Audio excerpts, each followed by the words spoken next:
right, everyone. How are you doing? It is the best hour of your week.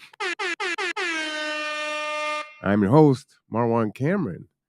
This is The Conduit. This is Tipping Points and Puzzle Pieces. But as you know, I do not do this work alone. Today, I bring up our distinguished Mark Boatwright-Frost. I am not going to give him such an eloquent introduction today, as there's been a little sad news that I just received right before coming on. So I'm just going to bring him forward and give him his round of applause.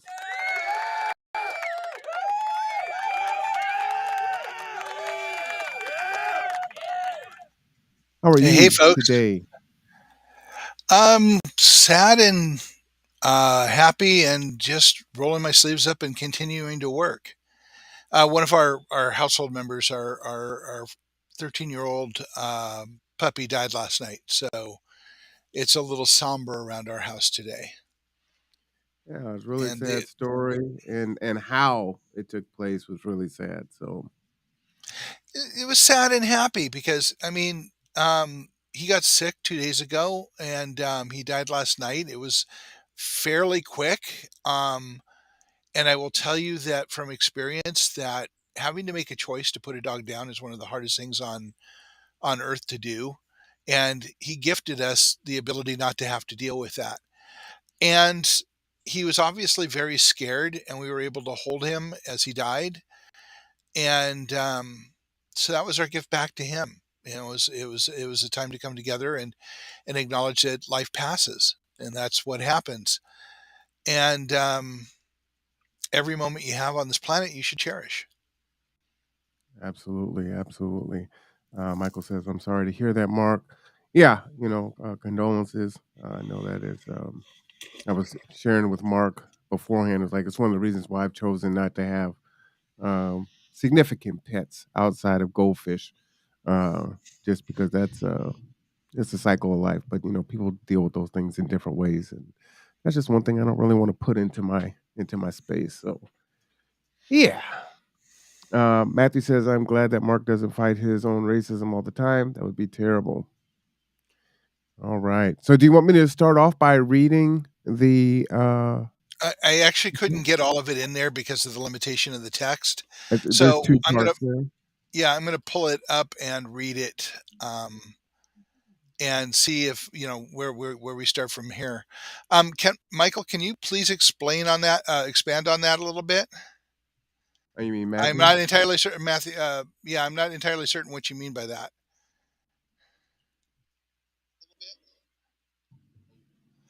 All Okay, right. so I'll start off with this. It's okay. So, in all of these programs, we've talked about community. We have talked about the benefits of skill sharing, community gardens, and having each other's backs. We have discussed the risks of believing that you can stand alone in times of crisis, the growing issues of climate change, Cascadia Rising, and antiquated infrastructure. We have shown the fallacy of thinking the first responders will be able to cover all of the bases in a disaster, that politicians will provide meaningful solutions to our cascading issues. We have explored, provided analysis, implored, invited, and pleaded with you to find ways to come together and discover our shared humanity. So we're taking a different approach today. All right. And that approach is looking at it from who you're going to call when something happens and what is the likely outcome of that. Ghostbusters. Yeah, I ain't afraid of no ghost. All right, I couldn't help it. it's okay. It's been going through my head since we started this. I just don't dare open up and try and keep harmony. I don't do that well. Well, you can do the I ain't afraid of no ghost. I certainly could. Um, I ain't afraid of no climate change. There you So go. we have, I went to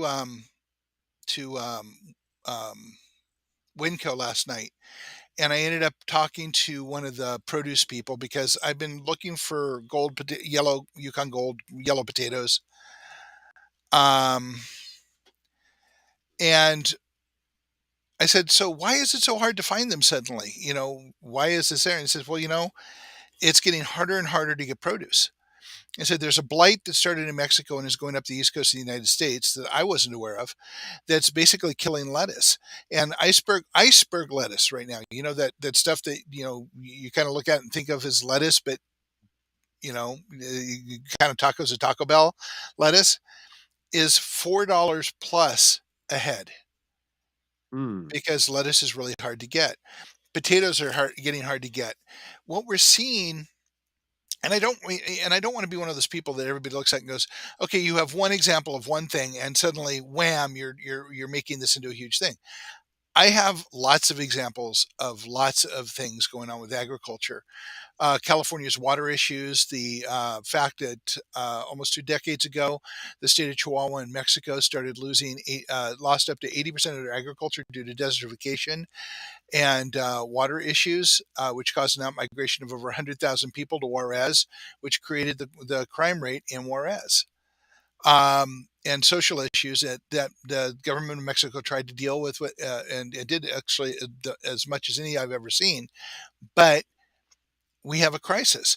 The entire Syrian civil war started because farmers were having water shortages and could no longer grow food and lost their livelihood. And they went to the government, and the government told them to go fish. And that's how Syria started to collapse.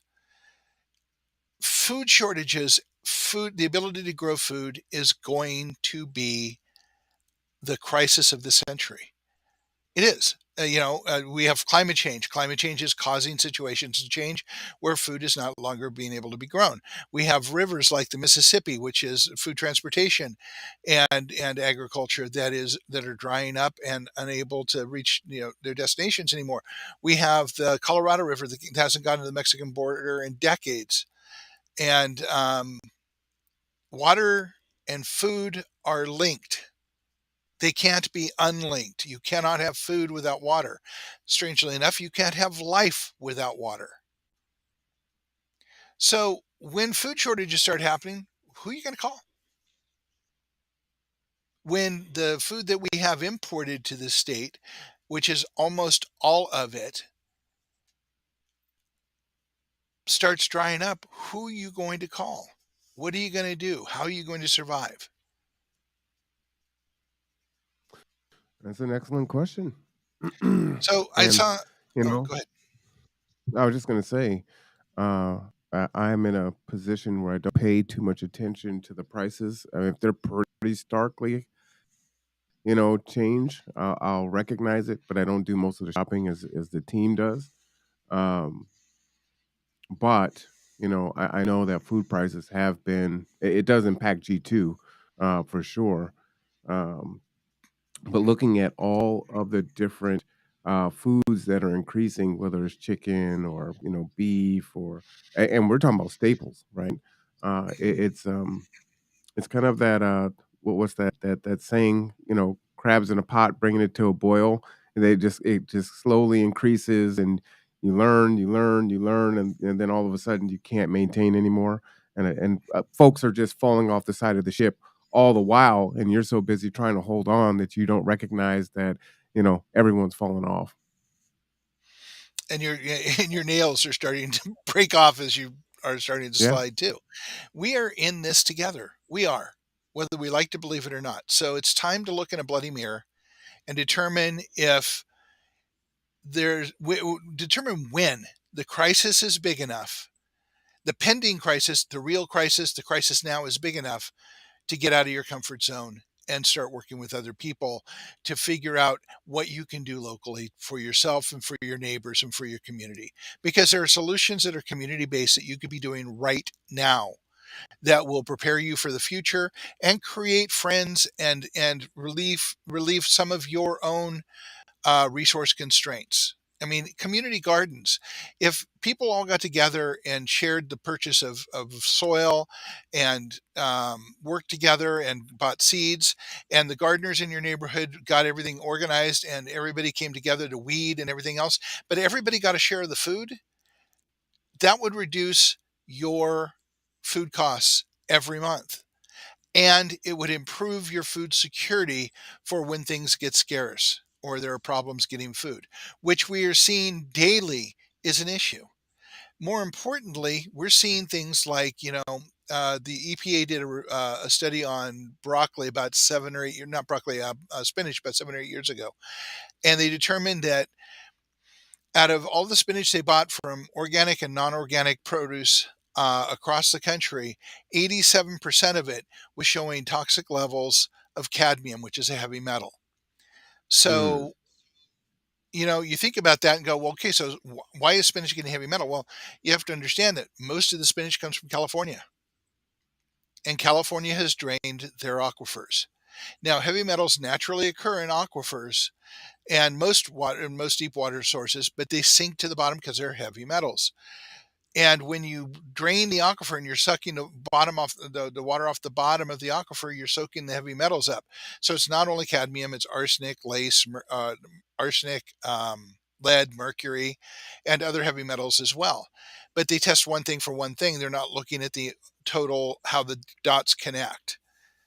And this is one where I'm kind of going out on a limb because I'm not a scientist, but the dots connect pretty evenly if you look at the natural cycle of things and how things work. So we have food that isn't helping us. There are several studies that talk about the fact that since the 1950s of the 1950s till now, food has lost 50% of its nutritional value because of our agricultural style. We are force feeding food to grow one type of crop in one type of way, and we are losing the nutritional value of the food. So you have to eat twice as much as Marwan and I can attest by our size to get the same nutritional value that you have, which is part of what's going on. Um, Along with that, the type of agriculture we're doing is eroding the soil until the scientists are now saying we have 60 years worth of soil left. So who are you going to call? And I'm just using one example. I'm just talking food right now. Who are you going to call to solve this problem? Is your congressman going to solve this problem? Is he going to solve it fast enough to address anything? Are the farmers going to solve this problem? So who's going to solve the problem? Well, taking a couple steps, I could go to the Resilient Ecosystems website, and you can go there and see all of the issues with food and the studies and all the rest of it. Please go there and look at it. But we also have a food for all process, which we started developing when we engaged with the state of Chihuahua about 8 years ago. And that's a solution that we can work with, but we need you involved to do that. So if you go to the menu bar and drop down and go, if you click on the menu, yeah, and then the little menu thing up in the upper left hand corner as you're facing it. Oh, I'm sorry, I didn't see it. Yeah, It and then blinked. go to the creating a human world and go to key issues identified and go to food.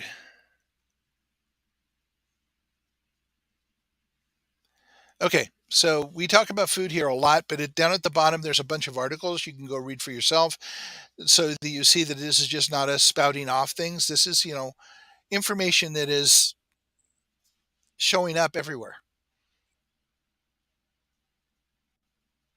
Absolutely. We And have a again, lot of that the problem, is huh?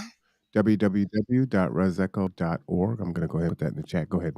Okay, so as you see, there's a lot of things to talk about the problems. It talks about the breadth of the issues that we're looking at and how they all connect, but it also starts talking about some of the solutions. Now, if you go back to the menu button at the top, up in the upper left, and Wait one go to minute. the creating the human world, and you go to, yeah, food for all right there over one. And this is us talking about, you know, how you look at it and how you can address it. But if we want to have the same problem we have now, we're going to do it the same way we've always done it. What we foresee is the community coming together and taking this on in several different aspects. And one of the things we'd like to do is have grow centers. Now, they are financially feasible. They have a good return on investment. So there's a great investment possibility. But if we do the investment, if we get an investor to come in here, they're going to put in the standard corporate model of managing the process. And we're going to end up with the same problem we have, or a different problem 20 years from now. What we need to do is take this on as a community management process, which means we need a cooperative management process and sell that to the investor. And what we also have to do is put a percentage of the in writing, put a percentage that let's say 10% of the food grown in these grow centers will go to the food banks and food lines to feed the people most in need. So who are you going to call? Call yourself. Come together in community, work with your neighbors, build a collective and a grassroots movement to address these issues and to manage these issues locally and create a model for everybody else. We can help you do that. We know how. We do trainings on this. So we invite you to talk to us, to join us, to see what all this craziness is about so that we can show you how to improve your life, your community's life, your family's life, the life in Kitsap County. And it's all right here. Yeah, Marwan and I haven't done a video on it yet. But for those of you who don't like reading lots of stuff, maybe Marwan and I will sit down one day and do a video on this and put out a skit about it or something. Well, we will. We need to. The Rev says just want to drop in and say hello, everyone, and to hit that thumbs up button. But I can't stay long, dog. It's all great. We appreciate you checking in, Rev. No, and we are due. It reminds me that we were talking about you were just doing the finishing touches on the website, and then we got so busy with other shows that we haven't circled back to it. So we do need to jump in there and kind of comb through the website a bit. And it looks fantastic, by the way. Thank you. And the Power for All stuff, again, who are you going to call? Are you going to call PSC when your power's out? And then they'll tell you someone will get out there. So here's a little secret, because I've been doing the power thing for about 22, 23 years now. In 2001, there was a company called Microplanet that had a box that would fit on the outside of your house that would moderate the power coming to your house, so that the power that went into the house is all the power you need. And people are now scratching their head going, well, why is that important? I said, because the closer you are to a transformer station, to a power station, the more power you get, and it goes less and less and less as it goes down the line, until the people at the end of the line have trouble keeping power and keeping things going. Here's the other side of that. Sorry, I saw what Reverend the Rev said. When you have a lot of power flowing into your house, your systems burn out, your light bulbs burn out.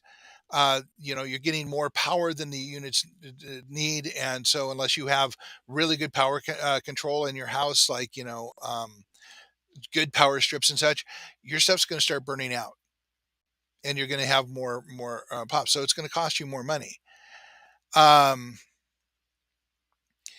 But people down the line are still hurting. But this would look at what you're using in the house. It's a computer that would look at what's used in your house and pass it down. They ended up going and doing business in Canada because they couldn't get any of the utilities in the U.S.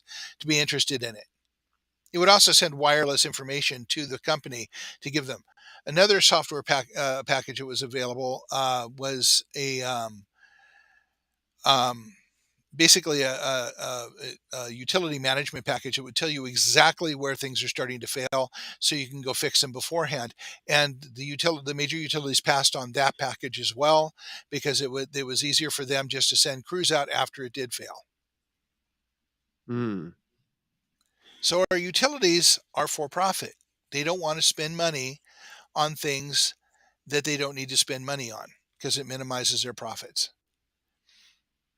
Do you think our utilities are really interested in going to renewable energy when they sell you power? That's how they make their money. So if we're going to go to a renewable energy model into the future, and they'll tell, and by the way, PSE 3 or 4 years ago told me renewable energy is not mature enough for us. We can't do that. Well, if you're looking at a grid production model, yeah, that's true. The battery solutions aren't there enough for us to have miles and miles and miles of solar panels charging power. Um, but if you start looking at what Germany did, which is to create microgrids within communities and and change the priorities from grid number one, everybody else somewhere down the line, to the house is number one, the community is number two, and the grid is number three, then you can do it with renewable energy because your smaller battery solutions, smaller microgrids that are managed within themselves. And so what happens is your house gets powered first, then you get whatever's left over gets shared to the community, which gets stored and used amongst the community, and then whatever's left over goes to the grid. And if you have a good grid management system like the one that they passed on in 2001, you can manage the grid and the power coming into the grid much more effectively. Okay. But we have to start looking at it real utilities, utilities that don't sell us power but manage the infrastructure. Let me ask you, Mark. I know part of it is, that there's not much of an incentive for them to switch over, but is some of the issue startup costs? Like, what would it take to transition to that, or even to do a Well, proof of concept and do it within, well, a you know, small neighborhood? the state of Washington's got $11 million sitting there for someone to do just exactly that. Mm, okay. So what do we None of do? How this. do we get them to do it? Oh, we have to have this thing called hold on, what is it? What is oh the will of the people. We have to get a grassroots movement going that demands more and and pushes or partners with someone like Kitsap Public Utility District to do a model and get that money and do a model in a neighborhood and make it work. It's very doable. We've been looking at this for 5 or 6 years, but we need to get the people together to realize that they can solve this problem by coming together. So again, we've invited, we've cajoled, we have, done everything we can do to get people to join the conversation. And, it's coming to the end of 2022 and we've made progress. Don't get me wrong. We have made progress. We've got some people moving forward and some good people moving forward, but it's a little disappointing that we don't have more. And part of the reason we don't have more is because people are all holding on to the edge of the ship while it's sinking, to use your metaphor. That's why I smiled. Uh, you know, oh, let me read what the rev said. About to get there. Oh, okay. That's a side note there. So, it is us, right? The will of us. So what Hmm. is our first action item? What do we do first? Because I'm all about the tangible, right? How do we Okay. get empowered? Step one, what do we do? Make a phone Okay. call, write a So, letter. well, okay. So we've made lots of phone calls. We've written lots of letters. What's changed? So back to who you're going to call. I mean, the system, if you start thinking of corporations and government like a machine that just keeps churning and churning and churning, and the pieces are all replaceable in parts. It doesn't matter who you have in charge or what their political affiliation is. The machine's the machine. It just keeps churning. It Mm, keeps churning until the people come together and say, "Hold on, we the people want it done differently." And you can't change the big machine. Everybody wants to change the big machine. We've seen what happens. The big machine doesn't care whether you want to change it or not. And politicians would have to write. I mean, I saw a show called Madam Secretary on one of the streaming services, and there was an episode where they were talking about a piece of legislation they passed to give women equal rights, and an older lady. Who was there around for the passing of the original equal rights or women's vote? Basically, I think the term they used took the president to the woodshed to explain that until there's a constitutional amendment, it can be changed at any given time. And she's right. Laws are only as good as they are until the next group comes in to change them. And it's this game of one-upsmanship that we play, which is stupid because it doesn't help any of us. But we all buy into it and we all raw for our teams, and we don't pay attention to the fact that our teams aren't doing anything. Matter of fact, I will tell you that's why I left being a fan of the Minnesota Vikings. I watched them have arguably the best team in the NFL by a lot, and they couldn't put it to bed for 4 straight years. I said, okay, I'm done with football now. Side note, okay. But Hey, I'm a Buffalo Bills fan, so if anyone so they are. should has an understanding, it's me. Okay, so but the point is, we raw for the team, but it's not doing it. So, what tangible thing can you do? Um, Come talk to us on a Saturday morning. We are there every other Saturday for a day. We meet at Cups Cafe. The next one will be December 10th. We are going to be there meeting people, talking to people, answering questions. And, so bring your questions. Come down, talk to us. If you get involved, we run a workshop series. Now, the workshop series are getting harder. The first 3 of the 12 series workshops, we are fairly open because we talk about how we got here, kind of give a perspective, a lot of perspective work. And now we're rolling into how can you have a difficult conversation with somebody? See you later, Rev.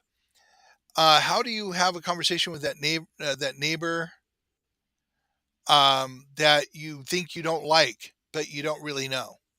How do you get them to sit down and talk to you and when you're not really ready to build a relationship? Well, we kind of teach you how to do that. Oh, and Michael's wife is a Bulls fan or a Bills fan.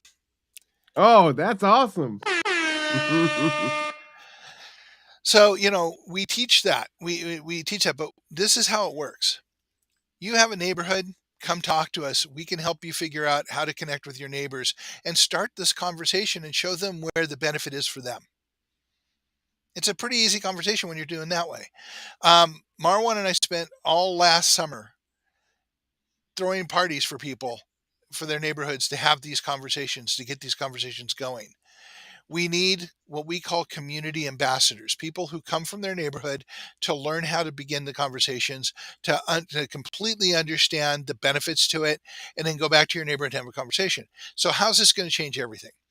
Well, once your neighborhood is working well together and you guys start seeing the benefit of it, and you build relationships and you have your own little resilient community going on, then we're going to ask you to choose somebody from the community to come talk to us in a larger on a larger stage, so we can get lots of representatives from lots of communities to bring the interests and needs of their neighborhoods to a larger table, so we can start building that grassroots network that will go and start making the changes that need to be made.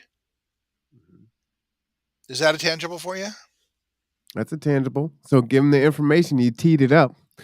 Cups Cafe, All when? right. Cups Cafe, 9:30 on the 10th.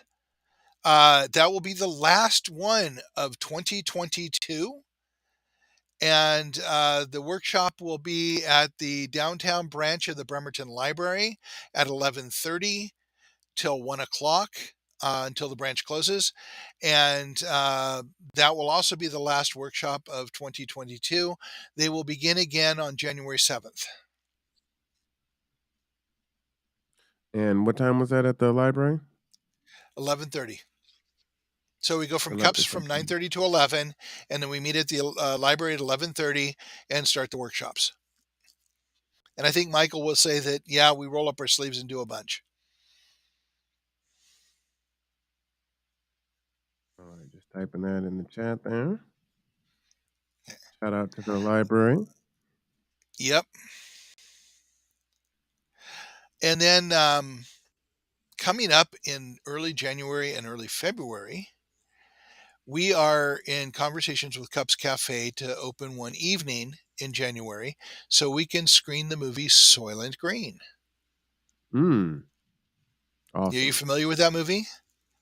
I'm not, but we had talked about doing this, so I'm glad it's going to happen. So it's based on a book by Harry Harrison, a rather renowned science fiction writer. The date the story takes place is 2022. And it's sad that we will be doing this in 2023, unfortunately, but it takes place in 2022, and it's about a world who has a population problem and a food problem, meaning like food is no longer grown in the ground, and you can't feed the population. So that's all I'm going to say about that. But it's an informative movie, and I find it amusing that we now have a product coming out on the markets called Soylent, which is a nutritional drink, and they have a mint chocolate version of it, which is green.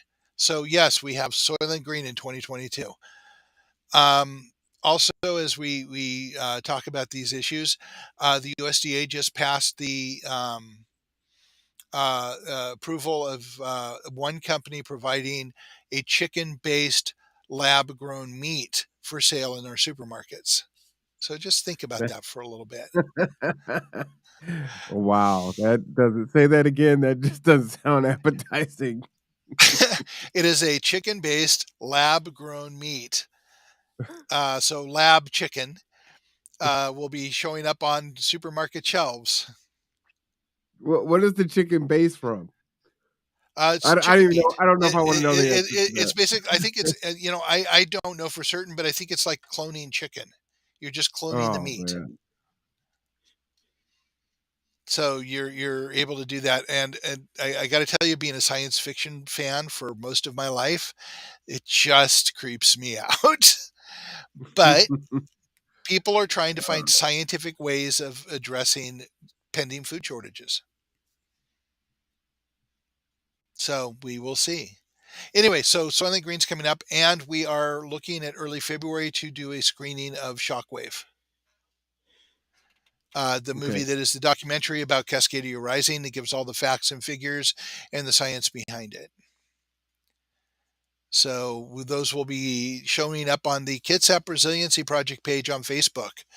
So I saw somebody posted today saying you can't have a social media presence on one social media platform. And I'm thinking about that going, so with Twitter doing what Twitter's doing, and Instagram basically, at least as far as I can tell, um, pushing the only thing I've ever gotten messages from on Instagram are sex workers in other countries wanting me to subscribe to their services. Um, what other, I mean, LinkedIn, which kind of is a whole bunch of people trying to sell things to other people, as far as I can know. And sorry if any of you are on LinkedIn and love it. This is just my personal opinion. Um, but Facebook, it seems to be the only platform that offers the breadth. And as much as it makes me crazy half the time with their metaverse stuff, it's the platform that we can use. So if you want to know about us in a more or a less web page information intensive format, take a look at us on Facebook, because on the Kitsap Resiliency Project page, we have an awful lot of information. And that's where all of our events are posted, including tipping points and puzzle pieces. I love it. You know, I pulled this up because I've been hearing this in the news last Yeah. a few Oh, months now. this has actually This been is around for about a decade. this is the United I Nations, right? Yeah, Eating insects can help tackle food insecurity. yeah. Crickets actually are high in protein, and you can go down to. I'm not sure if the co-op, the Kitsap co-op, has it or not, but there are places in this county you can buy cricket flour. Okay. I don't think I'm ready to And I go was down that offered a. road. I was about a decade ago. I was in New York at a fair, a fair up in Rhinebeck, New York. Um, that we met actually Senator Schumer at. And we were presenting for the Clean Technology Trade Alliance, and I was offered a cricket hot dog while I was there. I did pass on it. I'm still a little ways away from getting my head wrapped around eating insects, but you know, it's what it is. And they're going to need to be. There is no silver bullet. There are going to be a lot of solutions. And again, I'll remind everybody, when I was born, there were somewhere between 2.5 and 2.75 billion people on this planet. 2 weeks ago, we passed 8 billion people. 8 billion people. The world has tripled. So when you're screaming at a driver who just cut you off or people doing crazy stuff on the road next to you, think about that. There are 3 times the drivers on the road than there were when I was young and learning to drive. There are 3 times the people doing all kinds of things. And can we feed them all? Well, don't know, but we certainly aren't going to feed them all if we erode all of our soil and can't feed any of us. So, well, let me ask you a question. I don't know if you know the answer to this, but you may have a speculation. When you're looking at the UN, talking about using insects to tackle food insecurity, and then hear about Bill Gates buying up, a lot of the U.S. farmland, being the majority landowner here. Is there a correlation here? Like, what's happening? You know, I don't know. And I do know that you can't judge a book by its cover. And, Bill Gates is not the Bill Gates he was when he formed when he formed Microsoft. And there are lots of things you got to think about. First of all, he's got Asperger's. Everybody knows that pretty much. And so how he thinks, and to some degree, I empathize with this because I don't think like a lot of other people do either. And I've spent my entire life trying to translate when I have conversations with people, and it's just the way it is. Um, so you don't always know what he's thinking or how he's thinking, but I know that he has been very invested in trying to solve problems. And I don't know what he's doing this for, but I suspect that his mind is trying to work through the erosion issue, the food security issue, and the industrial agriculture issue. Um, anyway, so I don't know. He may be looking at trying to bring more diversity back into the mix. He may be trying to do a lot of good things. I don't know. I don't prescribe evil just because the man's one of the richest men on the planet. Um, I actually think that he does the best he can, but we are all taught by the same system. And he goes down a lot of the paths that everyone has tried before and hasn't worked. But maybe he'll find a different way because he thinks about it differently. Hmm. Okay. I'm not willing to paint the door black just because he's on the other side of it, you know? Um, Well, I think that's a good way to, go about things and do more investigation. I think yeah. that's a huge issue today in our society. Yeah. And it's like, I've never really thought Elon Musk was a savior. But everybody else thought a lot of people thought he was. And now they're all questioning that. It's like, it's not ever so black and white. It isn't. There are all kinds of shades and colors in anything you look at, and you've got to look at it from a spectrum and with perspective. And you can't make decisions until you have the information to make them. And so we'll see what he does with it. I will tell you that there's not anywhere near enough regulation for any of this. Though the GAO, I did, saw one of the Bo things this morning. I was actually kind of amused by the GA. He made a funny in it that I'll explain in a moment. But the GAO put forward that cluster satellite groups like the Starlink are, and they're not the only one. I'm just using that as the most famous one. Mhm. Have never had the need to have an environmental impact study. And a lot of people go, well, it's in Really? space. Why would you need an environmental impact study? Well, one of the things that was brought up is light pollution. Do we want to have so many satellites up there that we can't see the actual stars anymore? Because that's a thing. But there's also the debris. And this is the funny thing he made, and I don't think he actually intended to make it because he didn't have that twinkle or anything as he usually does. But he says the discussion about debris is up in the air. But bump. We're talking about satellites. That's funny. And that's, that's a question too. Things fall to earth. There's a question that wasn't talked about was our resources are now being dug up, put together into satellites and sent up into space. So do we want to think about that? But the question that actually came out of this is, as humanity, we need to start thinking about what we do now and how the future is going to be, how our future is going to be impacted by it. The promise of satellite communication should not negate the responsibility to our environment. And that discussion needs to be had. And actually, the FCC has been giving them uh, a, um, a pass on all of this because they didn't know what to do with it. But they also agree with the GAO that we might need to be doing some environmental impact studies about satellites and how we use them. And I think that we need to take a longer look at a lot of the stuff we do for profit and start looking back at, did deregulation help us or hurt us? And is our path to hell paved more thoroughly by corporations making money with no regulation?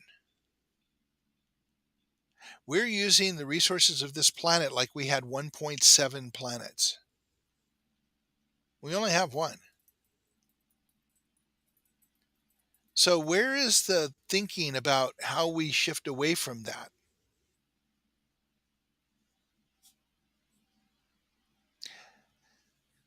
And I'm I mean, just that's another guy hanging on to the edge of the ship by my nails. But I kind of wonder why the ship is sinking. there's a lot of reasons why the ship is sinking. But do It, we have the can we put aside the distractions long enough to work together to right the ship, or do well, more have it's to fall off? Like what is the tipping point? That's really the $1,000,000 question. yeah. The tipping point comes when we either are so apathetic that we can't get there, which we may be. I don't know. I am working every day to prove that wrong, and I have no absolute answer to that at this moment. But I know that I'm going to be working to patch the ship and right the ship because falling into the water is it. That's all there is after that. And so, what do we need to fix the ship? The willpower to do it.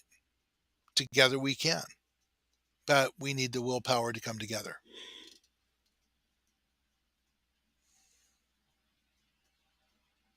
So this Saturday, come down to Cups, have that conversation. I like what the Rev was A saying week from earlier. Saturday. A week from Saturday, A week working from on his Saturday. garden.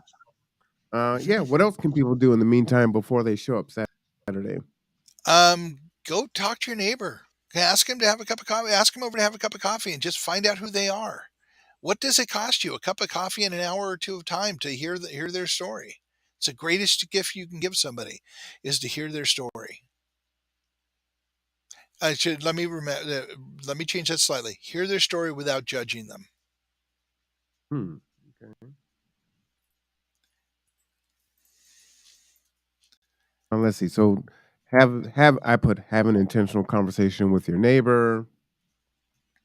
That is a huge first step. That is a huge first step. You do that, and that's your first step toward changing the world. About introspection. Absolutely. That'd be a good way to kind of look inward and say, is what I'm doing uh, helping? What can I do more of? What can I do differently? Yeah. Ask yourself a simple question. Well, first question you should ask is, who are you really? We all have these stories that we tell ourselves. We're taught this from birth. We have story after story after story we tell ourselves about who we are. Hmm. But there's some point that you need to sit down and look in the mirror and go, who am I really? What do I care about? What are the things that I can do to impact my environment in a better way, to make my life better? And it doesn't matter whether you're a billionaire or homeless, that same conversation can happen. If you're a billionaire and all you're doing is trying to create security through acquisition of dollars, look at yourself in the face in the eyes and say, is a dollar really security? And actually, the last workshop, I took a dollar up and I held it up and I said, is this security? Is this security? Is No, a that's dollar interesting. security? It's interesting. So I have a friend that is going through exactly what you're talking about. And I'm trying to model behavior and facilitate discussions with this person, because that's exactly what they're driven by, right? Is this sense of security. uh, and so for them it's like, look, I need to make sure that I have enough money, for retirement, so that I can not have to work until the day I die, and this and that. And that sounds all well and good, and it's like, but in what world will you be retiring in? And are you gonna be in a is your community gonna be gated enough to inoculate you from, the way the world is going? And No, there's this no, and no. disconnect. Yeah. So I'm going to be working till the day I die. But then again, I love what I do. So that's part of my gift to myself is I love what I do, and I don't ever see myself stopping doing it. Also, I have a 25-year-old daughter, and what I do is trying to bring people together so we can have a better world for my 25-year-old daughter, and that is part of my responsibility as a parent. It's just that cut and dried. But I long ago, um, I have an older sister. She's 11 years older than me, and she and her husband had been buying homes, upgrading the homes, going to doing the full path of property and money will save our sons, and looking down at me because I wasn't doing that and still don't do that because I know the risks of the stock market. I know how the game is played. I understand it, and I understand that I've never had enough to create any level of security through dollars, and I've never believed the dollars were security to start with. Then Enron happened, and they lost 50% of their value. Mm, And I've been trying to tell them for a decade that you cannot bet on this and be secure. And that is, Enron happened, the mortgage crisis happened. The deck is stacked against you on every level. And somebody, every time you take a loss, somebody's making tons of money off of it. That's how the market works. And we can, you come to one of the first three workshops when I start them again, and we'll have a discussion about how that works and why it works that way and what capitalism was supposed to be and what it has become and where the issue is. Um, and we can go over studies, we can talk about all kinds of information. But I told them that for a decade, and this is like in the mid 90s. I was saying this. And I'll say that today. There's really no security unless you already have enough money to to be ridiculously rich. And then I'm going to ask a simple question that I ask a lot of people on 101, but I'm going to ask this to the group. Um, I'm trying to figure out how to frame it.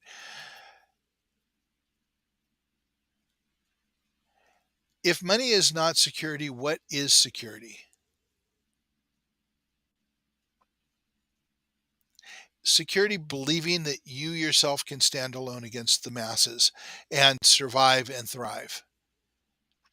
Well, I know a lot of guys who have a lot of guns and they have a lot of stored stuff, but that never seems to work out for the individual when there are huge masses of people starving to death. Um, Reminds me of there's a Charlton Heston movie from the same time as Soylent Green, or roughly around there, called Omega Man, and it's been made several different times. Will Smith did a version of called I Am Legend. Um, Vincent Price did a version of it. It's from a book by Richard Mathis, I believe. Um, and it's about a guy. The world gets hit with a virus, and everybody turns into zombies. And this is way before the zombie movies. And there's one man who's immune to it, and he's living in a New York brownstone that he's turned into a fortress by himself. And they come out at night, and every night they come out to try to kill him because he's the Mm, only one that's not them. wow. And every day he goes out and tries to stock up so that he can continue to fight them off. So I never did like the lone survivalist idea because it just doesn't seem like it's sustainable. You have to sleep sometime. And yeah, that doesn't work for me. So what is security? What if your community and you're part of your community with you are growing gardens and creating food? Is that security? And I'm asking you, Marwan, would food Oh, be growing food together be security? I think yes, that would be a great start. Um, that used to be a way of life in the past, right? Yeah. And so if you can do taxes and somebody else can fix cars and you do their taxes and they keep your car running, is that a form of security? Oh, Skill sharing? absolutely. Mhm. So if you start looking at it, is security money? I think we can say that really it's not. It's security for a few people. But let's take a look at it. This is one of the things I play with. Well, they have bunkers and they can go here, here, and here, and all of this stuff. Yeah, but they're depending on people they're paying to protect them, who are not making as much, who are protecting them. And what's to say those people won't turn around and take everything from them?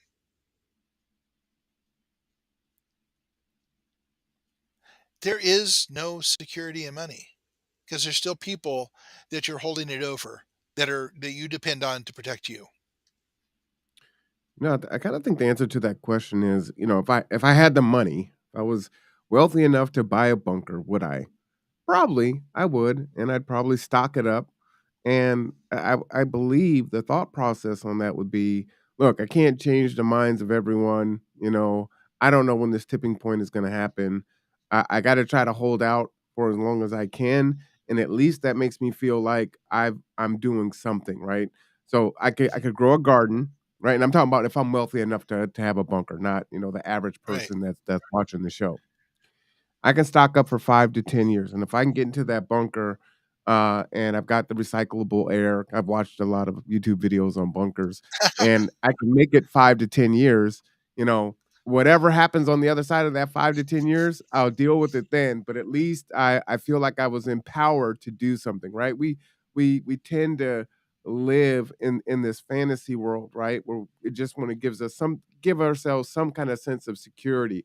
So I can kind of see it from their mindset where it's like, yeah, I could try to go out and talk to my neighbor and try to get other people to grow and do all this, but folks are where it is and maybe we're too far gone. So this gives me a little sense of security. That's where I think their mindset is. So let me give you a different perspective on that. My personal Sure. perspective. I'm going to continue to work on building relationships with people and getting neighborhoods going and growing. And if the excrement hits the fan, I'll go with the first round. I don't care. If I'm not successful and I don't have a community around me, what's the point of hanging around and being part of the what's left?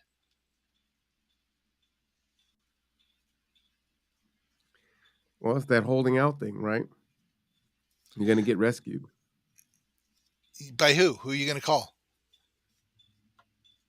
Who's going to be I mean, left in that situation?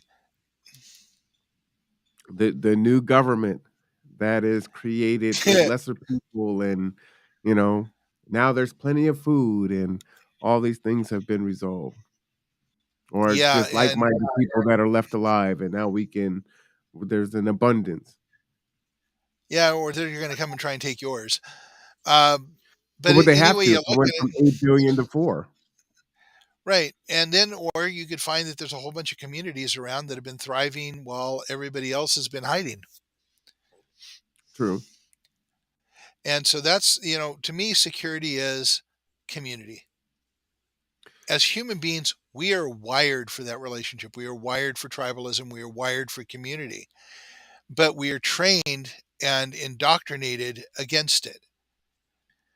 So what we're trying to do Mm. is get people re-engaged in the possibility that we can have community.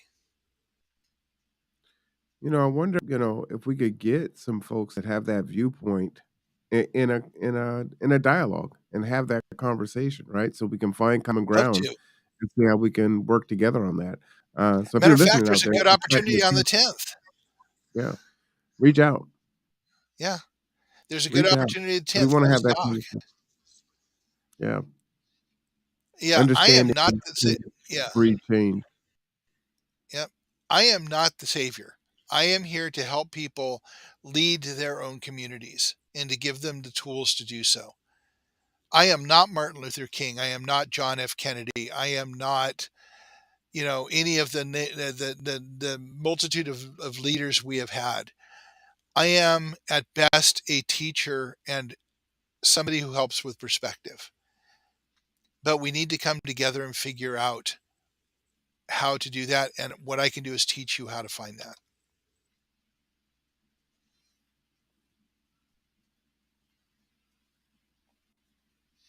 Man, that's food for thought. Pretty deep Might be, conversation. and going back to the beginning, food for thought may be all we have left in 60 years. Wow. I hope not. But by the time we get to food for thought, we'll have to go through the insects and some of the other things you said. I mean, we already have impossible meat, but now you're talking about cloned I, meat I, or chicken I like. love I love Michael's pointed 3D printed beef. Oh man, scary but true. That's terrifying, man. It really is. The 10th is some sort of workshop. I feel I've heard that before. The 10th is a workshop at the library. Yes, Right. It is the absolutely. workshop at the library, but it's also coffee before that. So there are two things going on the 10th. Yes, My life, as absolutely. Marwan can tell you, is pretty busy all the time. So Terry, Michael, and other people dedicate one day every 2 weeks to meet the public, teach the public, and move this forward And I'm together. always with you guys there in spirit. Yep. Unfortunately, on this 10th, I will be moderating a panel for the Human Rights Conference here in Kitsap County. So we are Shout out, forever busy. shout out to yourself for that. So hit the horn. Forever, ever doing the things. Yep. It really is nonstop. Um, but I wouldn't have it any other way. And I believe we need to act in a sense of urgency. So when folks, ask me why, oh, why do you go so hard? And you need to, you know, take some time. You need to do this and that. And it's like, yeah, I do, and it sounds great, but man, there's a lot that needs to be done, and we're at this critical time, and so we cannot go slow. We've got to move. We have to be super intentional. Um, and we've wasted so much time. There's so much time lost. One other announcement I'll make, this just happened, I believe, Tuesday night. I applied to uh, join the audit committee for the city of Bremerton, and I was up against three other people, and I won out. So I was voted in unanimously. So in 2023, I will be on the Woot. audit committee for the city of Bremerton. So you heard it here Awesome. first. Yep. And can you put up the one that Michael just put up? Congratulations, Yeah. Marwan. But this is something that we've talked about at the last one. So in February, if we can make our agreement with Cups Cafe, we will be screening Shockwave, which is the movie that is about the science behind Cascadia Rising. But one of the things that's important to know that I've been struggling and finding anything out is the geological data for Kitsap County. Because wouldn't it be nice to know which are going to be the safer areas of land versus other areas of land that are likely to be inundated with floodwaters from the tsunami or to be unusable because of the quake? And so Michael seems to have found some geological data. So thank you, Michael. Shout out to you. Um, ah,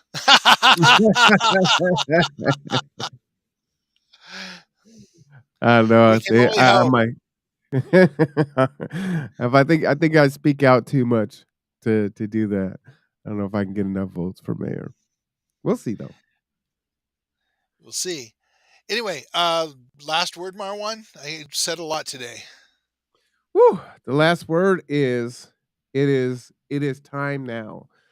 This is the time that you hear people talk about New Year's resolutions. That is an arbitrary day. You can make a difference immediately. You can make the decision today. It's 2:04. You can say, you know what? I listened to tipping points and puzzle pieces. I'm engaged and I want to do something different. I can be introspective. I can look at what I'm doing, what I could be doing.